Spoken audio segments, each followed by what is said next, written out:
Uh, Certainly in South Oklahoma City right now, there's a lot of destruction with quite a few number of homes and buildings completely destroyed. At this, I mean, that's probably the best I could say. Words really fail you when trying to describe the destruction that you can see right now. Have you ever known in your time as a meteorologist any tornado like this one? The May 3rd, 1999 tornado followed a very similar path as this one, and it's currently regarded as probably the strongest tornado to hit Oklahoma, if not the United States. And the damage to that tornado was very similar.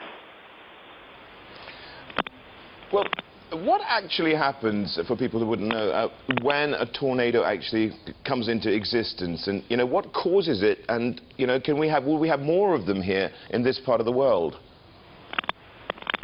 In order to get a tornado, you first have to have a thunderstorm. And for the thunderstorms to develop, you have to have warm, moist air at the surface and cold air aloft.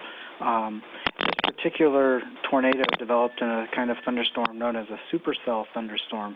And supercell thunderstorms are basically the strongest kind of thunderstorm there is. And what makes a supercell thunderstorm so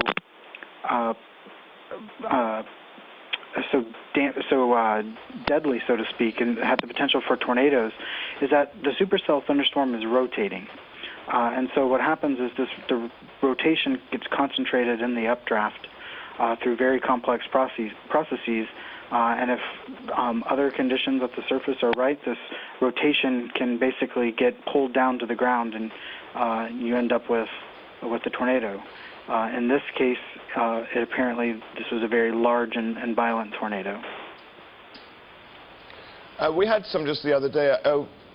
The thing is, it's, of course, causes that much more destruction when it hits a populated area here as well. And May, of course, I believe in Oklahoma is tornado season in effect. Do you have any predictions as to whether there'll be more of these storms coming along in this month and next? It's really hard to say that we'll have continued tornado outbreaks, kind of like we've had the last few days. Just because we have them now, it doesn't necessarily mean we're going to continue to have them in the next few weeks.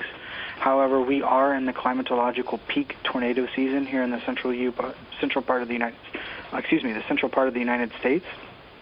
As such, the possibility of tornadoes will most likely persist somewhere in the U.S. over the next few weeks.